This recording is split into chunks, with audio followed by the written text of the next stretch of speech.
Ahí va. Gracias. Ya tienen el video de la mañana por si acaso en el aula. Y esto se los coloco en la tarde, máximo hasta mañana. Les decía que la investigación cualitativa sirve para recoger información que no ha sido estandarizada e información visible, pero que no puede ser contada numéricamente. Generalmente la investigación cualitativa utiliza muestreos muy chicos y no es representativa. Ese muestreo que se denomina no probabilístico, que se selecciona en función generalmente a demanda del investigador para tratar de identificar una situación particular que necesita ser analizada o mejorada. ¿Qué es la importancia en la cualitativa a diferencia de la cuantitativa? La cuantitativa lo importante es la coherencia de los datos y la rigidez metodológica. Tiene que haber la coherencia del título, de todo lo que hemos mencionado, y sobre todo tiene que haber coherencia en la información estadística que se pone. Es decir, material y métodos es la parte fuerte de la investigación cuantitativa, pero de la cualitativa es el manejo de los instrumentos de medición. Los instrumentos de medición tienen que ser los instrumentos muy bien validados. Se tiene que certificar que si yo voy a hacer una encuesta, por ejemplo, tenga una validez medida, sea por expertos Delphi, Cronbach, que me diga que hay una validez importante interna en el instrumento y saber qué elementos vamos a recoger de información. La investigación cualitativa no es recoger información cualquiera. Esta investigación tiene ciertas condiciones para ser usada. Cuando yo quiero evaluar opiniones de las personas, actitudes, conductas, expectativas, yo debería ver una investigación de carácter cualitativo.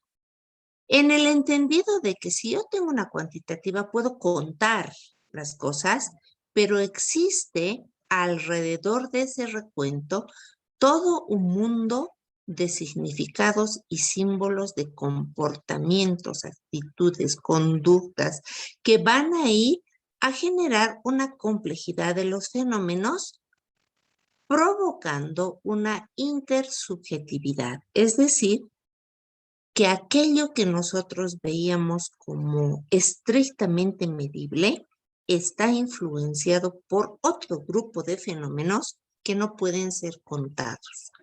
Y ese grupo de fenómenos pueden ser miles, que yo debo aprender a identificar en función a la situación que yo pretendo analizar para responder a mi pregunta de investigación.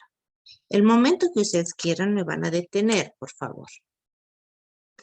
¿Cuál es la base de los estudios cualitativos? Principalmente va a ser el de generar contrastaciones teóricas en función a la información que existe de cierto tipo de teorías que yo quiero comparar con algunas condicionantes sociales. Y ya van a entender dentro de un momento, cuando yo hago una contrastación teórica, la forma de recolectar las categorías es diferente a como se hacía en la cuantitativa. Y es diferente cuando yo hago una recolección para hacer un análisis, por ejemplo, de discurso. La contrastación teórica depende del investigador. Es más, cuando se hace un análisis cualitativo con contrastación teórica, puede generar una nueva teoría a partir de las ya existentes y a partir del análisis situacional. Puede también haber estudios cualitativos de carácter evaluativo, por ejemplo, para evaluar políticas o para evaluar innovaciones. Este tipo de investigación también como la anterior tiene diseños. Los diseños de investigación en la cuantitativa decíamos que empezaba en el exploratorio, descriptivo, relacional. ¿Se acuerdan la pirámide que hemos hecho? En la cualitativa también hay una cosa similar, solo que la pirámide va en forma inversa. Es como hacer un rombo de la cuantitativa arriba y la cualitativa abajo. Y en la cualitativa vamos a describir varios tipos de cualitativas. Algunas son las que se mencionan, pero hay muchas más, siendo las más comúnmente usadas la teoría fundamentada y la cualitativa de carácter fenomenológico. Esas son las preferidas por la mayoría.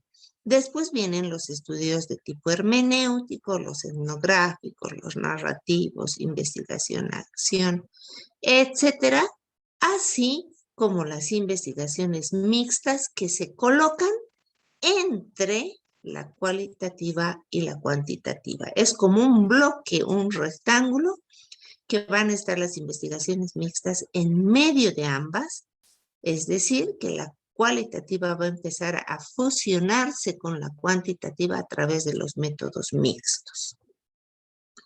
Esta investigación cualitativa se caracteriza porque es abierta, es completamente flexible, no hay la rigidez metodológica y por supuesto se va a adaptar a los sucesos justamente porque lo que yo estoy evaluando son los fenómenos que no puedo medir numéricamente. Y tengo que adaptarme a los fenómenos que yo vaya encontrando en el proceso de la investigación.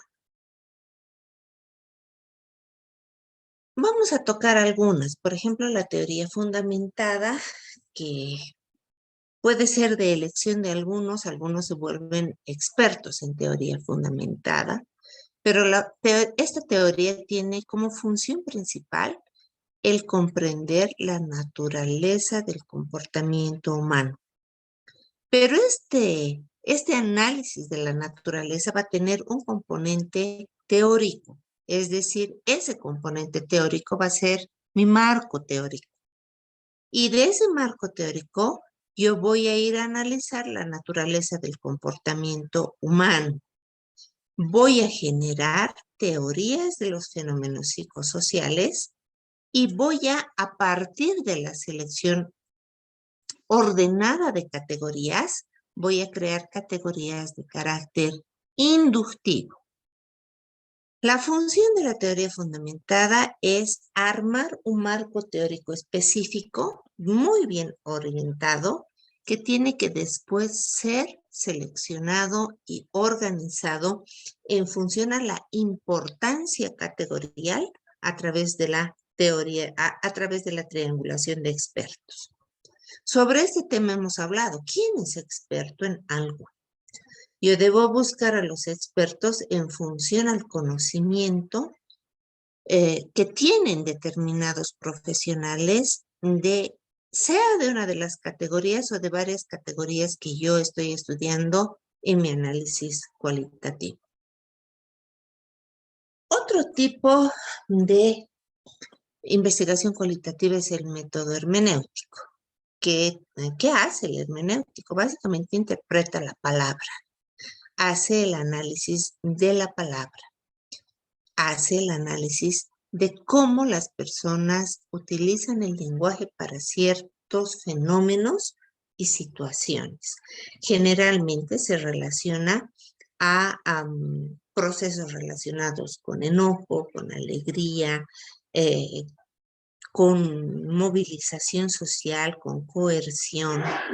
La ventaja de este método hermenéutico es de que se obtiene información muy fácil, porque lo único que se utiliza es grabaciones o registros de las personas que los hacen cuando están frente a un fenómeno. Es decir, si están enojados, vamos a poner un ejemplo de los políticos. En el momento que un político da un discurso, da varios discursos, nadie lo está... ¿Me permiten un segundo? Tengo aquí una urgencia. Un segundito, por favor. Perdón que Ya, doctora, tranquila.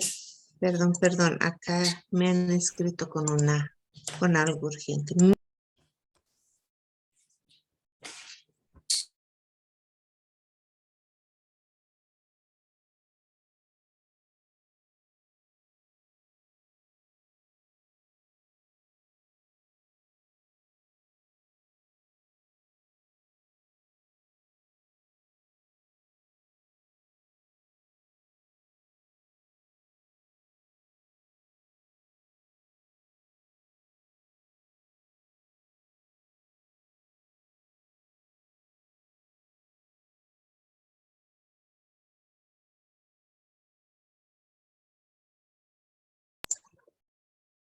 Ahora sí.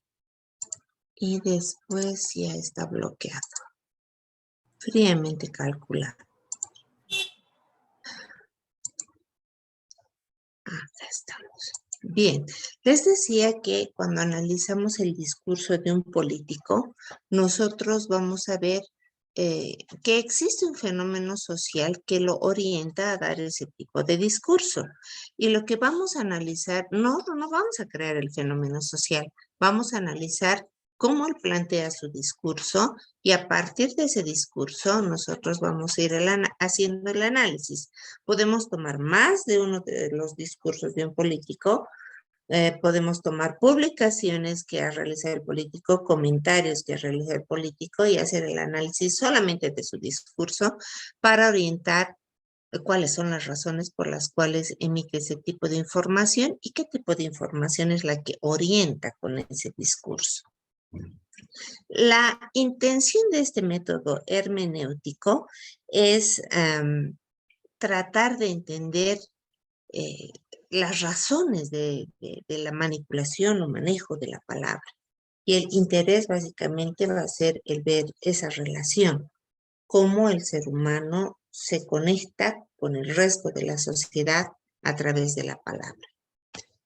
El método etnográfico, que también es elegido por algunos, sobre todo aquellos que van a trabajar en cierto tipo de actitudes, creencias.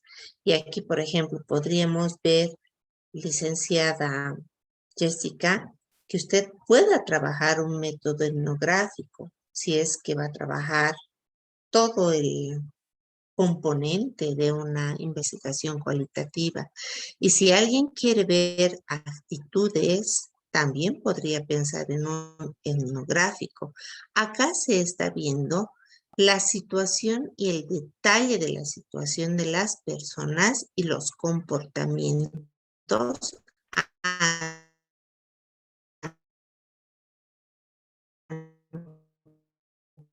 de un fenómeno. ¿Qué condicionales en el momento de la crisis de COVID en Guayaquil? Y entonces empiezo a analizar a las personas, pero en función a una situación social que ya ha existido. Para ver, puedo ver cómo ellos ven sus creencias en cuanto al uso de plantas medicinales para la curación de la COVID. Y ahí puedo generar montones de estudios relacionados al etnográfico. La ventaja del etnográfico es de que uno puede aprender de algo que no va a ser replicable en otro lado, pero sí vamos a poder orientar a cierto tipo de respuestas de acuerdo a las creencias, a las actitudes frente a un fenómeno social determinado.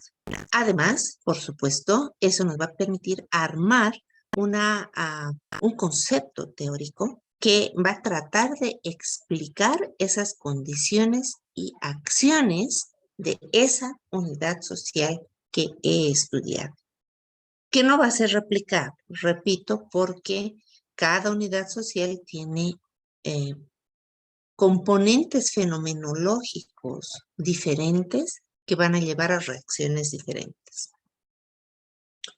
Y este que es el que más les gusta a muchos, ¿no?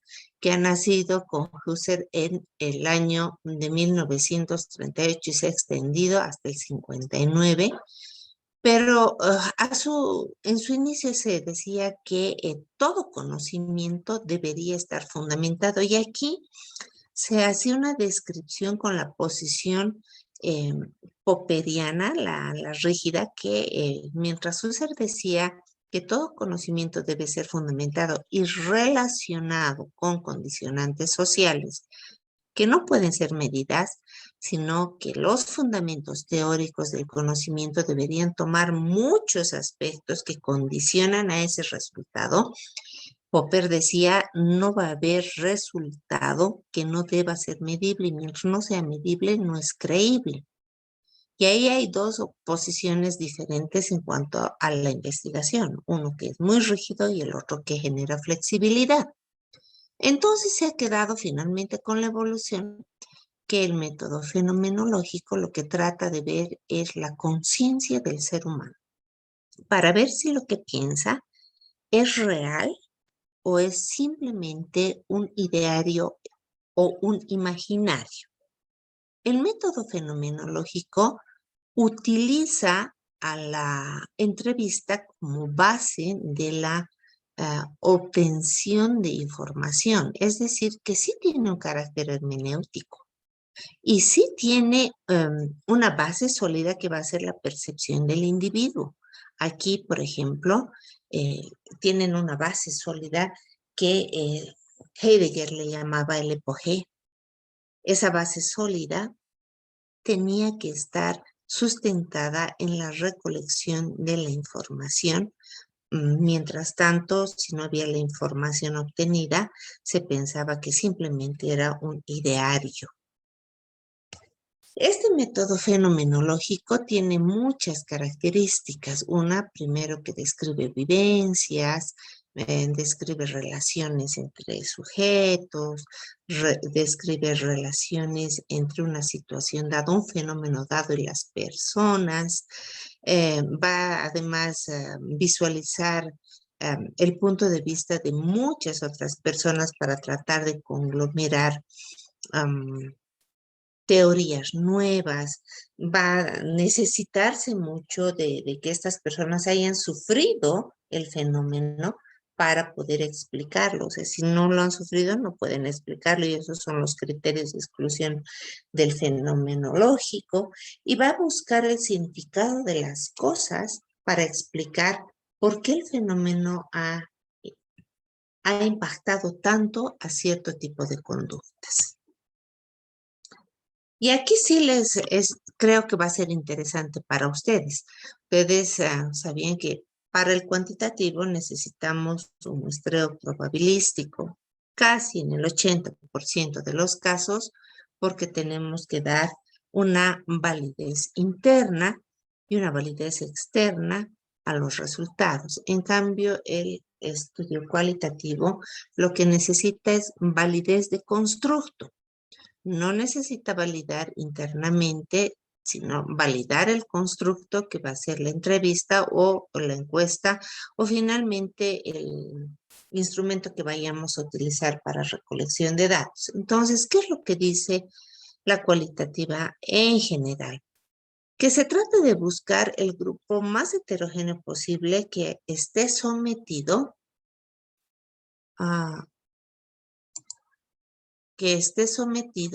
a alguna, que esté sometido a un fenómeno y se podría buscar 3 o 4 personas de las cuales se obtenga la información, llegándose a un máximo de 10 a 15 personas. Creswell es muy didáctico en eso y dice, mientras más personas use, tengo mucho riesgo en obtener demasiadas categorías y demasiadas relaciones categoriales que me dispersen de la idea del fenómeno. Entonces, él sugiere un número como el que les he puesto para hacer un estudio que generalmente eh, es muy fácil primero de encontrar, pero también debe ser muy bien seleccionado para tener el grupo ideal con el cual trabajar. En el fenómeno, sí. Perdón. Usted dice, Creswell menciona que mientras más personas tiene involucradas, sería más fácil obtener que tener las personas... demasiadas categorías y perderme en la ubicación de las categorías esenciales. ¿Por qué? Porque mientras más opiniones tenga, voy a generar más opciones categoriales. Y mientras más opciones categoriales tenga, voy a tener mayores concurrencias y coocurrencias, y la densidad y el enraizamiento se van a ir acercando entre categorías por la gran cantidad que hay. Y como hay muchas, puedo seleccionar equívocamente las categorías emergentes por la densidad y por el enraizamiento, y tener demasiadas que no expliquen la razón del fenómeno. Claro, ahí aumenta Esas, el índice, aumenta los sí, índices. sí, algunos dicen busque la saturación y dicen, ok, la saturación, ¿cuánto va a ser la saturación? Si yo busco la saturación completa en un estudio, puedo tener demasiado y perderme en el camino la selección de las categorías. Y Creswell dice, con 10 a 15 individuos máximo, con 3 a 4 ya tiene suficientes, con 10 a 15 tiene lo ideal. Y como que él da la orientación de decir que ese número podría ser el suficiente para lograr la saturación de información. Sí. Es que verdad, al menos no sé si usted nos trajo hoy el ejemplo de gráficos, ay, se me fue, de lo que posiblemente usted dijo nos mostraría, si es que tenía la posibilidad de hacerlo, acerca del Atlas. Y en el Les voy a Atlas mostrar T, hoy. ya, en el Atlas T se ve, se desmembra la categoría, la concurrencia, todo eso. Entonces, es verdad lo que usted dice. Si tengo más personas, qué sé yo, 30, 40 entrevistados, lo que hace es crecer ese abanico y me pierdo. Y no Sí, sé pero cuáles van ahora, a ser. sí, pero ahora va a ver, hoy les voy a dar una clave con la cual va a aprender a seleccionar las categorías en función al método, que eso Ya. les va a ayudar hartísimo. Ahora, todos saben que les sirven mucho las entrevistas, las observaciones y los documentos, pero ¿qué sí se recomienda? Cuando uno elige un método cualitativo, tiene que analizar lo siguiente. Si yo quiero hacer análisis documental de información existente, yo debo sacar las categorías de ese documento como si estuviera haciendo una operacionalización de variables, pero aquí va a ser operacionalización de categorías. Pero si no tengo un documento, en otras palabras, a ver, voy a tratar de explicarles. Si ya hay teoría conocida y lo que yo quiero es objetar, crear una nueva teoría a partir de la existente, ahí yo debo buscar las categorías orientadoras del documento, no de mi nacimiento. O sea, yo no genero la categoría. Les voy a dar una tablita que les va a interesar, sino genero del documento. Pero si yo quiero analizar el discurso y eso no es descrito, o yo quiero hacer una teoría fundamentada, o yo quiero hacer un análisis fenomenológico que no es descrito, yo debo hacer la selección categorial a partir de una inducción ordenada, es decir, generar categorías libres para empezar a crear de esas categorías el resto de los componentes. Ahorita vamos a hacer en el Atlas así un jueguito chico. Sin embargo, debemos pensar en lo siguiente: cuando nosotros hacemos, en todos los casos, deducción de los contenidos de mi entrevista, de mis documentos, de mis archivos, yo puedo crear tanta subjetividad que arruino todo el estudio. Algunos estudios tienen que buscar categorías de manera inductiva y otros tienen que buscarlo de manera deductiva. Hay montones de tipos de fenomenología y ustedes verán que la hermenéutica se enfoca en fenómenos, reflexiona sobre temas, sobre naturaleza, describe el fenómeno. La empírica se centra en la experiencia de los participantes, percibe el todo de nuevo. Esas son es teoría porque siguen siendo fenomenológicas con variedades. El fenomenológico básicamente describe experiencias de vida. ¿Yo por qué he hecho más énfasis en el fenomenológico hoy? Porque creo que muchos de ustedes en su tesis están trabajando sobre algo así. Algunos tal vez sobre etnográfico, o describe fenómenos comunes como estos: el amor, la empatía, la ira, dolor, enojo, decepción, confianza. Y quieren saber, se quiere saber con el estudio, qué confianza va a tener el individuo ante determinado fenómeno. Entonces, es como buscar relaciones categoriales para tratar de encontrar las razones o la forma por las cuales se generan estas experiencias de vida, estos fenómenos comunes, o bien fenómenos que incluyen varios de estos que se llaman los fenómenos complejos. ¿Qué preguntas deben ustedes iniciar para establecer cómo van a armar su estudio fenomenológico? ¿Qué experimentaron las personas y cómo lo experimentaron? Con esas dos preguntas ya pueden ustedes ordenar el título y parte de la introducción de lo que va a ser su estudio fenomenológico, y van a ser muy orientadores.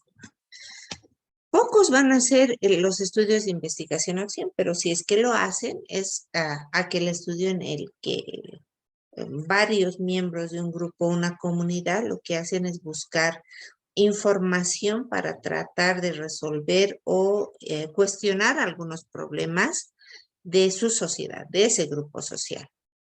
Se recomienda que para la investigación-acción el investigador deba estar dentro del grupo para no generar sesgo del análisis.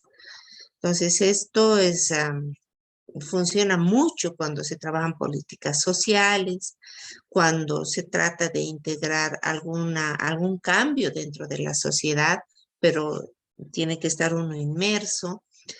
Tratar de evitar la relación con los implicados de tal manera que no recolecte y modifique las respuestas en el momento del análisis, y nunca se debe desarrollar solo el de investigación-acción. Generalmente es grupo interdisciplinar.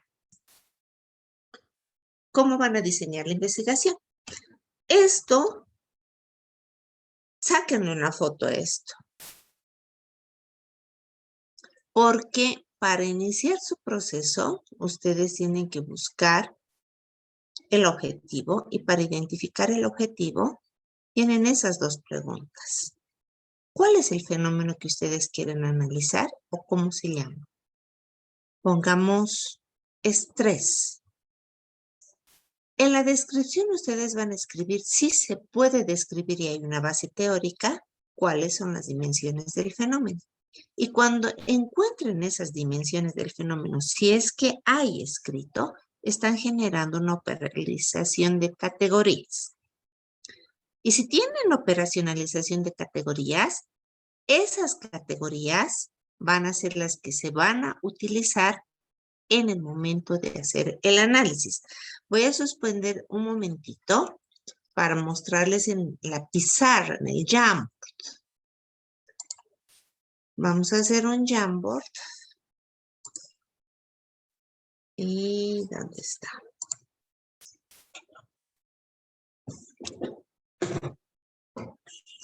Enseguida traigo mi bolígrafo.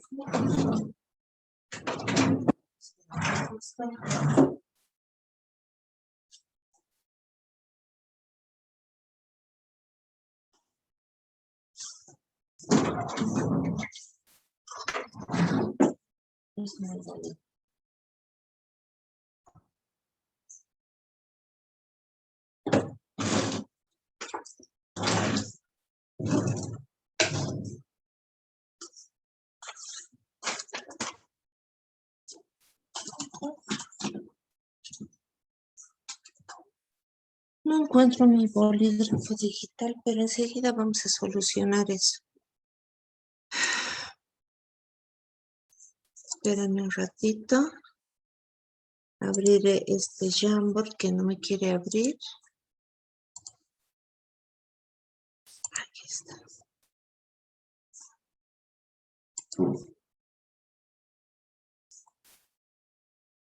Y si no, vamos a hacer en la pizarra del Zoom.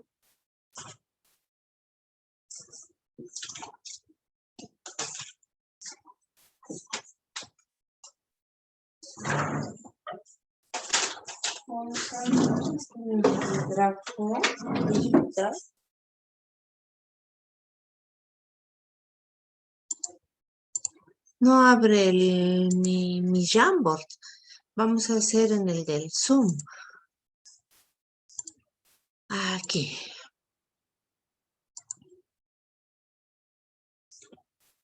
Se ve, ¿verdad? Bien. Cuando hago yo una operacionalización de variables, hago esto. Aquí pongo la variable y pongo, digamos, la variable edad. Eso en la cuantitativa. Aquí pongo el concepto. Aquí pongo las dimensiones. Y aquí pongo el indicador. Eso ya saben en una cuantitativa. Entonces defino qué es la variable edad. La edad va a ser el tiempo cronológico de vida, pero tiene que ser así muy resumidito. Las dimensiones, como yo voy a medir en años. ¿Cuáles van a ser los indicadores? Voy a poner el ejemplo que así digamos, voy a usar en mi estudio. Y ahí voy colocando. Bien, eso es lo que se hace en una operacionalización de variables. ¿De dónde obtengo toda esta información? De un texto. Si voy a utilizar otro término como por ejemplo género, todo esto voy a obtener de un documento. Voy a clasificar al género masculino, femenino o tal vez se me ocurre poner género indefinido. Pero eso yo voy a obtener de una referencia bibliográfica que ya está conceptualizando lo que hay. ¿Se entiende hasta ahí, verdad? Sí. Licenciada, ahora hasta ahí ¿estamos bien? Sí. Perfecto. Cuando yo hago la operacionalización de categorías, hago un proceso similar. Este proceso similar radica en que la categoría que elija, por ejemplo, estrés, ya tiene una definición conceptual que está en un libro y ya tiene ciertas dimensiones que tal vez me pongan en leve, moderado y severo o en otra clasificación. Pero estoy poniendo un ejemplo. Eso me va a dar un libro. Los indicadores también me va a decir cómo se llama a la leve, cómo se identifica a la leve, como a la moderada y a la severa. Este grupo de dimensiones obtenidas del libro son las que se van a utilizar como categorías orientadoras en el grupo de estudios que tienen carácter deductivo. Es decir, que cuando yo entre al Atlas TI, no tengo que generar categorías. Ya voy a poner estrés leve, estrés moderado, estrés severo como mis categorías orientadoras. Versus una entrevista. Perdón. En una entrevista,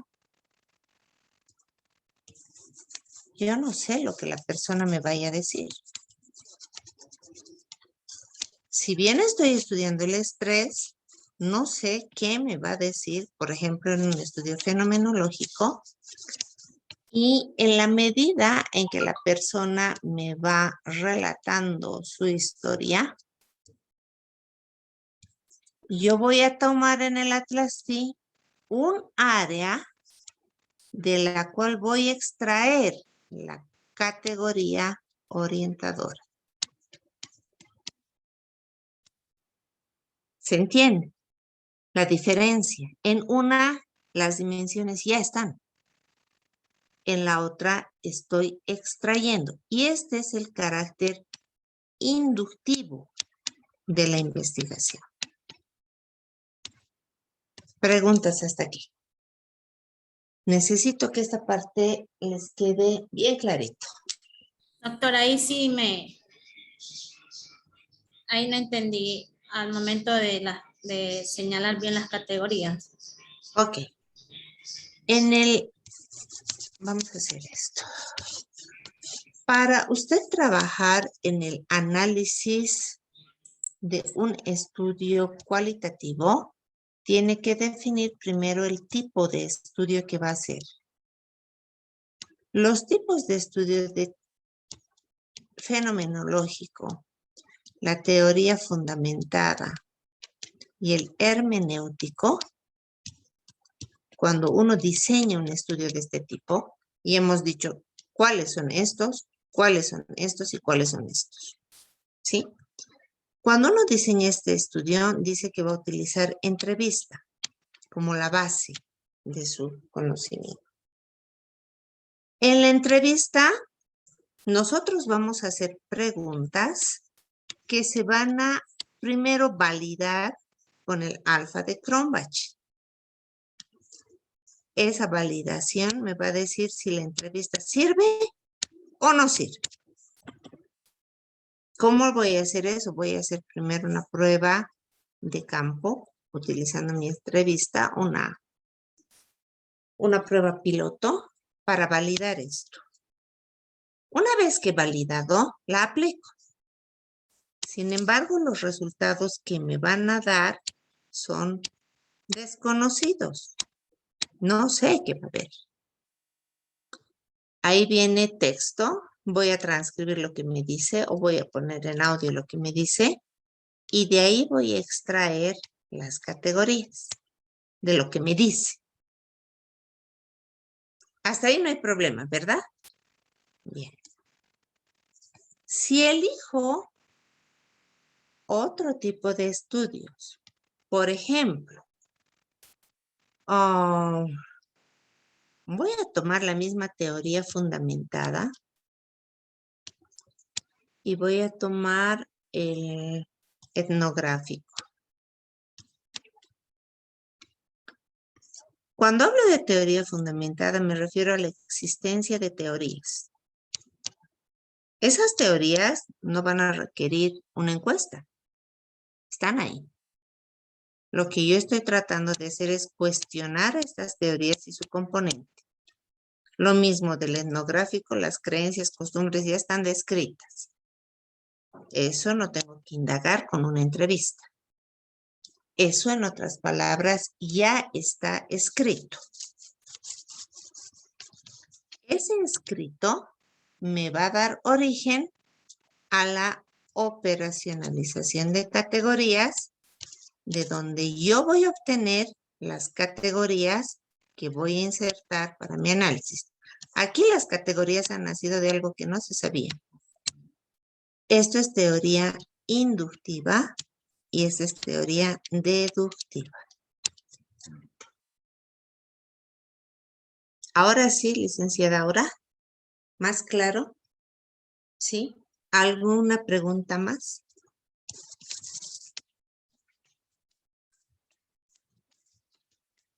Bien. Y vamos a irnos saltando un poco al Atlas. Voy a suspender esto, abriré mi Atlas T, mi Jamboard abierto luego de 2 horas, creo. Estamos Quiere vacaciones el Jamboard, quiere vacaciones. Sí, ahora esperemos que el Atlas T abra más rápido porque se pone lento a veces. Aquí tenemos el Atlas T. Vamos a poner compartir. El Atlas T9 es este.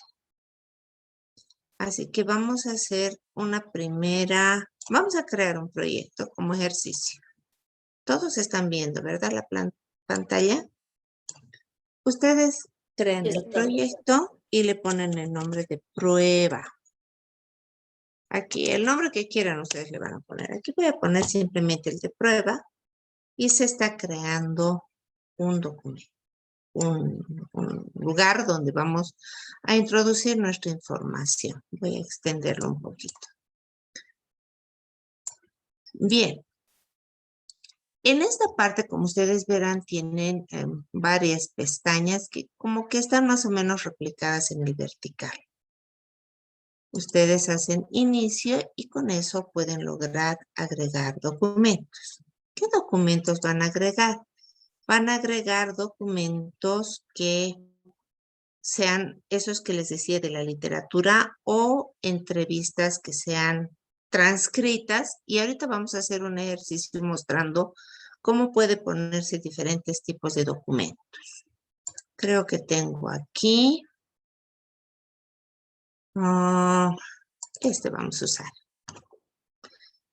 Miren, voy a poner un documento en PDF. Voy a ponerlos todos. Tengo 2 documentos en PDF, tengo una imagen, tengo un periódico y tengo un audio. Todos los documentos los voy a insertar. Ya tengo mis documentos cargados. Aquí están mis documentos. Entonces, ¿qué es el primer paso que uno debe hacer? Si ustedes van a empezar a hacer, por ejemplo, un estudio fenomenológico, se les sugiere que las entrevistas las transcriban para tener un primer documento que sea escrito. Y van a entender ahorita por qué. Yo tengo este primer documento escrito, que en este caso es un PDF.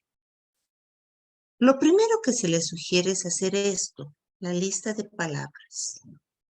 Y una vez que sale la lista de palabras, ustedes van a ver un listado general de texto que les va a dar el número de frecuencia que se está repitiendo de cada palabra. Miren lo que voy a hacer. Se hace esto hasta encontrar la flechita abajo.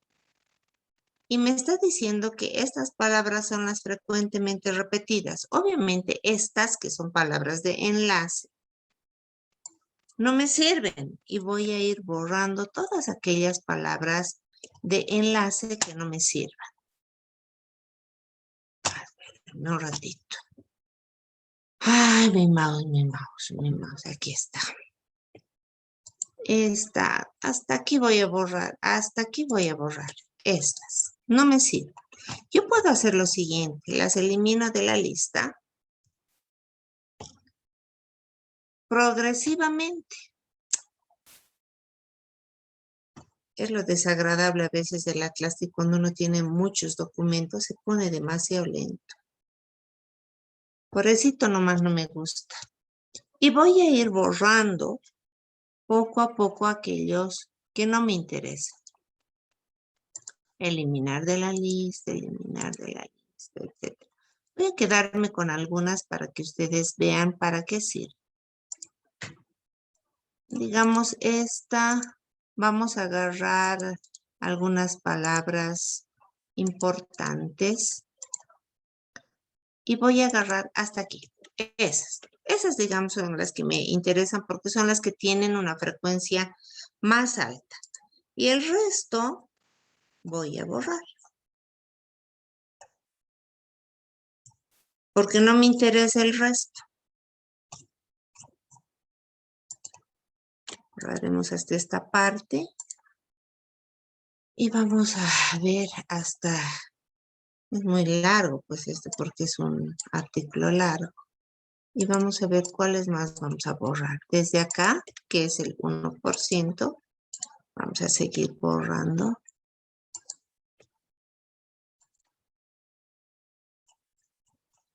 Hasta el total. Ya acabo, ya faltan unas miles nada más. Espero que me haya agarrado todo. Y si no me ha agarrado todo, ya no importa. ¿Por qué? Hay que ir borrando así de a poco.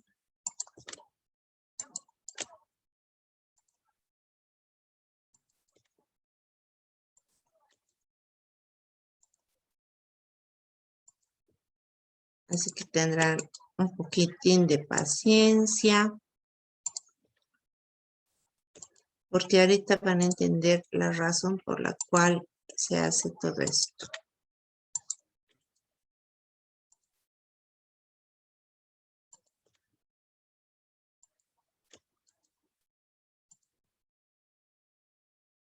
Aquí seguimos teniendo.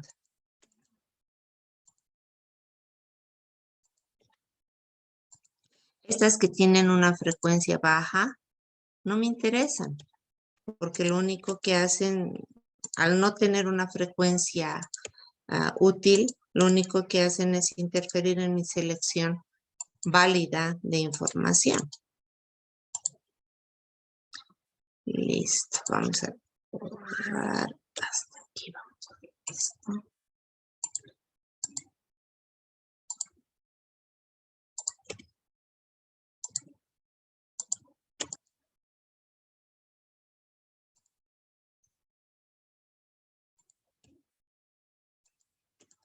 Esta parte es la más pesada cuando uno trabaja en la selección de las categorías, porque tiene que limpiar bien su base de datos, si no vamos a empezar a hacer análisis de cosas que no nos corresponden.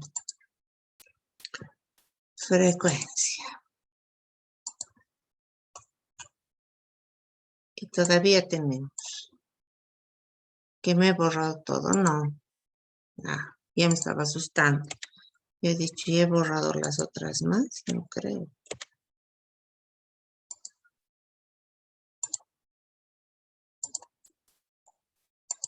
Ya de una vez terminaremos. Listo. Estas. Perfecto. ¿Qué me está diciendo esta selección de la frecuencia? Que estas son las categorías que yo debería insertar en mi Atlas D. Una vez que yo ya tengo todo esto en mi lista de palabras, yo puedo tomar otro documento más si quiero y hacer exactamente lo mismo o tomar todos los documentos para que me seleccione la cantidad de palabras que yo necesito analizar. Con mi lista de palabras, que ya la tengo acá, yo puedo llevar al Excel y poder trabajar en una tabla de Excel y dibujar y hacer un gráfico que me diga que estas han sido mis listas de que yo he trabajado. Acá tengo mi lista de palabras del general, puedo exportar a Excel, pero también puedo hacer lo siguiente. Puedo ir seleccionando de esta manera, pero una vez que he limpiado toda esta información. Bien, esa es la primera forma de elegir la lista de palabras que ustedes deberían trabajar en las categorías. Nos vamos, si quieren, a inicio. Esperen un ratito, voy a mover esto. Y otra cosa que se puede hacer, por ejemplo, es la nube de palabras. En la nube de palabras, ustedes hacen el diseño que ustedes quieren y van seleccionando las palabras más repetidas en función a lo que ustedes quieran hacer, y también pueden ir borrando las que no son necesarias. La idea es ¿cuál? Que se queden estas palabras que ustedes verán cuántas veces se ha repetido en el documento, cuántas veces se ha repetido esta otra en el documento y cuántas veces han sido repetidas las palabras principales, y estas palabras principales van a ser sus categorías orientadoras. Entonces, sus categorías orientadoras no nacen de cualquier lado, nacen de la cantidad de repeticiones encontradas, sea en su entrevista, sea en sus documentos de revisión o sea en cualquier lugar donde ustedes realicen. ¿Hasta aquí alguna pregunta? Generalmente se hacía esto. Espero que me estén siguiendo. Se tomaba el documento, Vamos a separar la nube de palabras, la lista de palabras y el documento. Y lo que hacíamos al azar era empezar a categorizar de la siguiente manera. Marcaba esto y ponía asignar código. Y yo ponía mi código, el de mi elección, en función a lo que leía ahí. Por ejemplo, plataformas educativas. Insertaba el código. Agarraba este pedacito y decía, aquí va a ser entorno de aprendizaje. Y así iba categorizando, ¿verdad? Y no se hace así, porque ahí yo estoy haciendo el carácter deductivo. Yo ya debo tener las categorías seleccionadas a partir de mi lista de palabras. Entonces, como ya tengo esa categoría y esas listas, yo lo que hago después es, por ejemplo, toco esta parte y miren lo que voy a hacer a diferencia de lo que he hecho. Toco con el clic derecho y pongo crear cita libre. Avanzo en esta otra parte, hago clic derecho y pongo crear cita libre.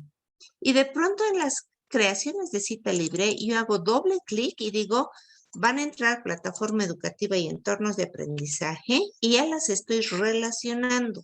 Estoy generando correlaciones. Aquí voy a poner otra, digamos, va a ser codificación. Se me ha ocurrido poner esta porque estaba en mi lista. Y voy a identificar esta, quiero que sea esta, y voy a asignar todos estos códigos más alguno. Estoy seleccionando estos dos códigos, quiero que sea. Ahí, vamos a poner OK, y voy a poner los códigos ya asignados, y lo que me va a salir es, miren, ya me ha salido toda la codificación colocada. Cosa de que cuando yo ya cree relacionamientos de los códigos, no estoy inventándome los códigos, sino los códigos han nacido de mi nube de palabras, de la lista de palabras o de la operacionalización que he hecho en el papel. Esos códigos ya serán preexistentes.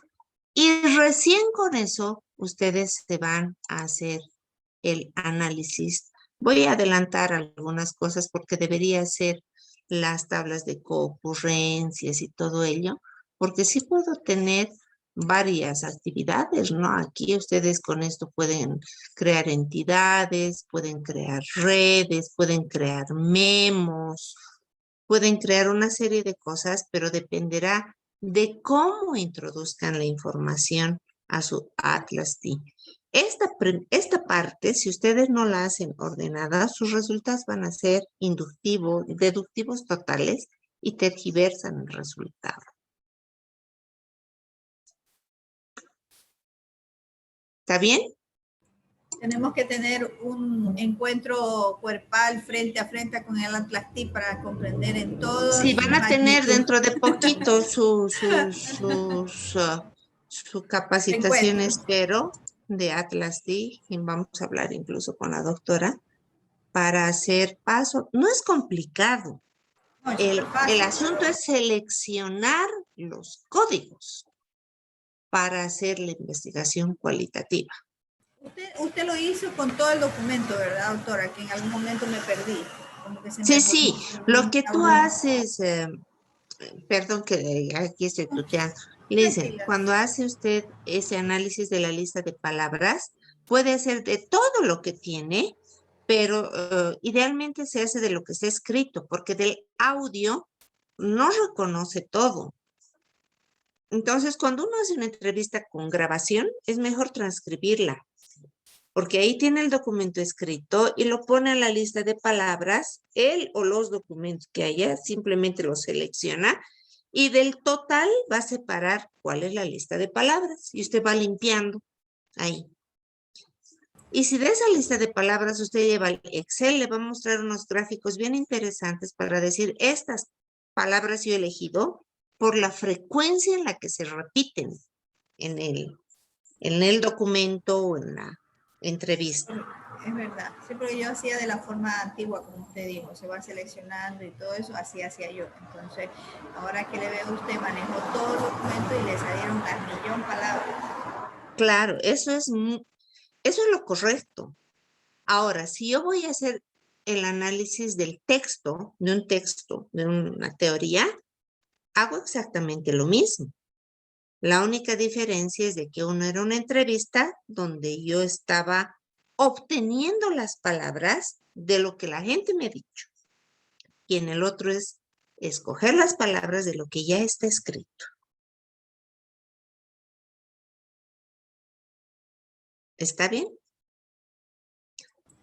Ese era el gustito que les tenía que dar con el Atlas T. Esa es la parte clave, porque el resto, licenciada ahora, licenciada Sandra, es mezclar y poner botones porque ya está codificado. Y el resto es corre solito. Esta es la parte crítica. Doctora, eso me di cuenta, cuando ya están codificados todos los, es más fácil porque ya se puede ordenar, ya está ordenado. El software ya lo va a hacer. Va a hacer qué ocurrencias, qué concurrencias hay, ya se lo saca el software, ya no tiene usted que hacerlo. El asunto es identificar los códigos iniciales. Y lo bueno es que da la frecuencia y escoger las palabras que ya están dadas por la frecuencia. Exactamente. O sea, no nace de la nada. Ahora, esto es otra cosa que también quiero mostrarles. Denme. Y también se lo van a fotografiar para tenerlo guardado, no en la clase. Esto. Denme un minuto. Es que esto es largo. Esta parte. ¿Cómo se elige en un análisis inductivo si no tengo, digamos, no quiero hacer el recuento de las palabras? En un documento, esta tablita es clave. Mire, no busque conceptos teóricos existentes. Tergiversa la idea. Usa este tipo de inducción en teoría fundamental de fenomenología. Usa cuando debas indagar cosas nuevas y usa fragmentando el texto de un párrafo en pedazos chicos. ¿Cómo lo van a hacer? Estos son los conceptos que se van a convertir en categorías orientadoras. Entonces, cuando yo voy leyendo un texto, voy separando los artículos y de cualquier palabra nexo. Ejemplo, la oración. Las principales causas marco de la variabilidad genética marco son las mutaciones marco, la recombinación marco, la deriva genética marco y el flujo genético. Todas estas no me han interesado. Estas sí. En la oración. Pero, ¿cuál es el riesgo de hacer esto? Esto es la forma antigua. Yo tomo la oración marco de extremo a extremo, pero mi categoría va a ser esta, el concepto mismo. ¿Cuál es el riesgo? Que tal vez mutaciones se ha repetido solamente 2 veces en todo el documento y yo estoy llenando con categorías innecesarias. ¿Qué es lo que me ocurre cuando yo hago entrevistas a muchas personas? Empiezo a generar demasiados conceptos, generando dispersión de la idea principal. Entonces es mejor ir a la tabla de frecuencias y que me diga cuáles son las que más se repiten para yo no perder tiempo en recopilar categorías innecesarias. ¿Hasta cuánto se acepta de porcentaje que usted puede juntar y decir estas se quedan y estas se van? Hasta el 20%. Por debajo del 20%, no sirven ya. Esas hay que desecharlas. Porque me va a conflictuar en el análisis. ¿Está bien?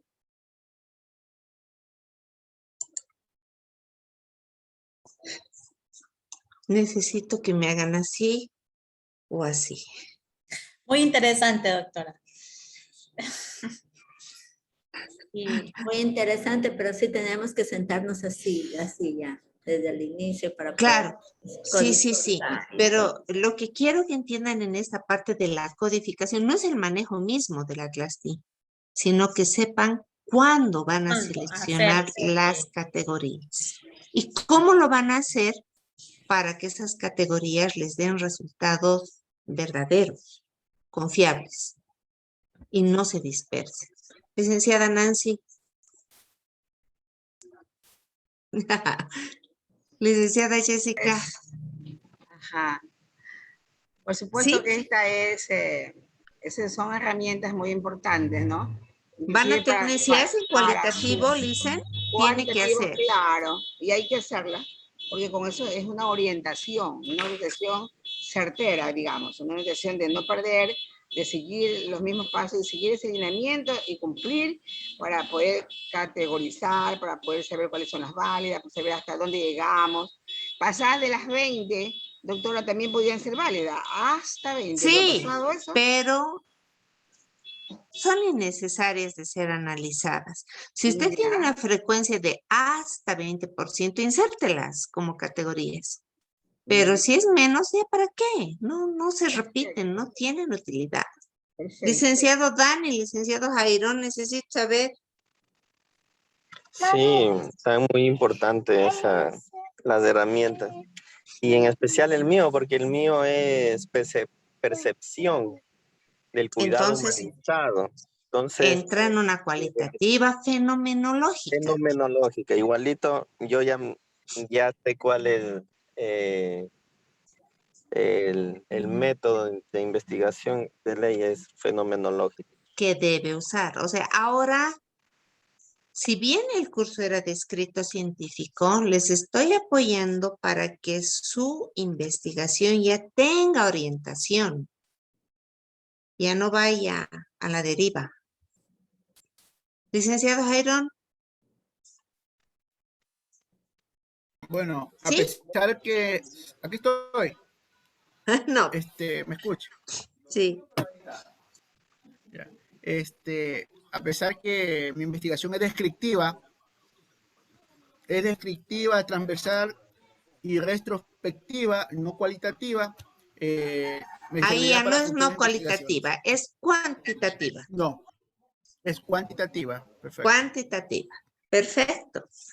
Cuantitativa, descriptiva, retrospectiva. Perfecto. Ya lo tiene. ¿Qué tiene que hacer en una descriptiva? Estadística básica. Porcentajes, medias, modas, desviaciones están dependiendo qué variables utiliza. Le sugeriría, sin embargo, que dé un pasito más en función a la teoría que encuentre. Cuidado, encuentre teoría y diga, ya se estudió descriptivamente y sería bueno ir a un relacional. Piense en dar un pasito más. Piénselo, no lo estoy obligando. Licenciada Stephanie, ¿ok? ¿Se entendió esta última parte de la quali? Sí.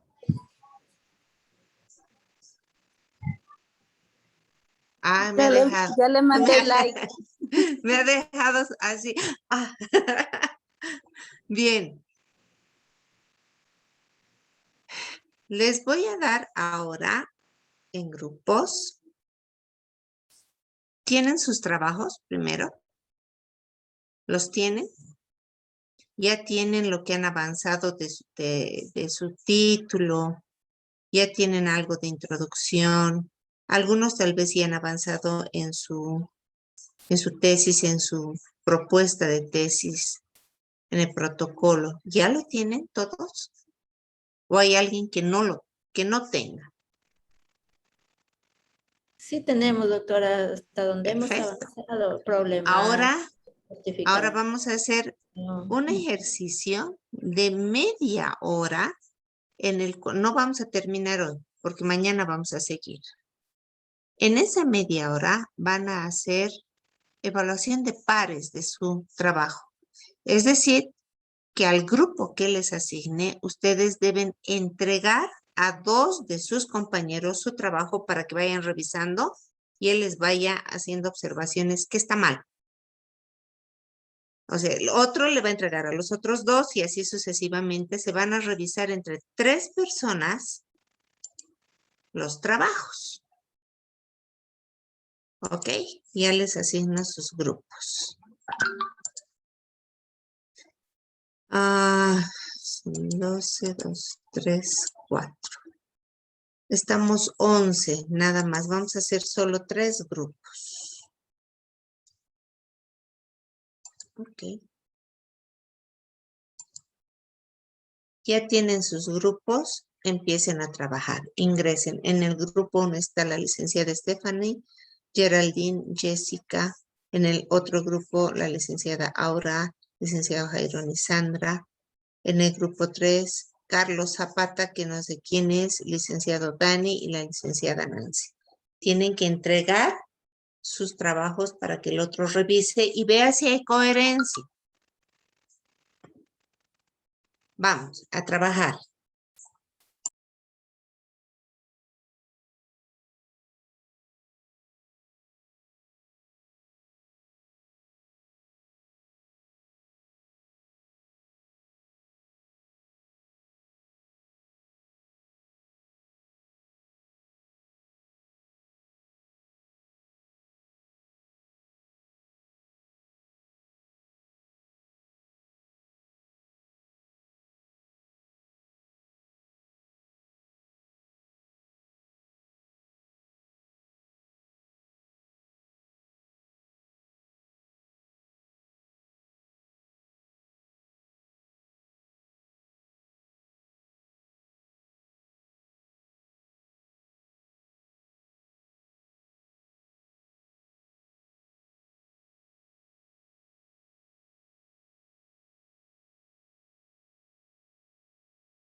Venga.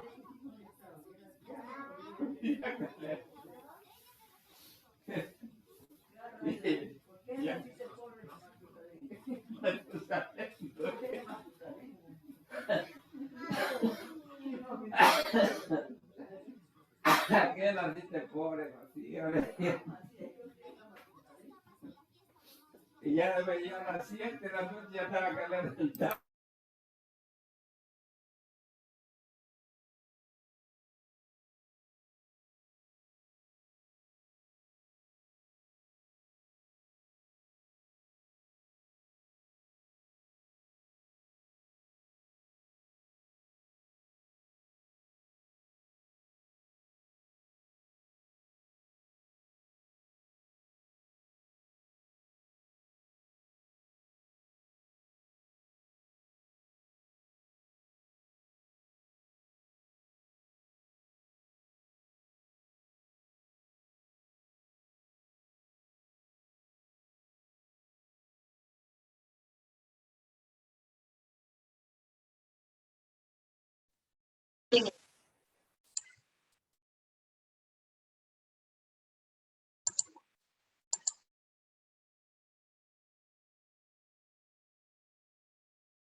Venga.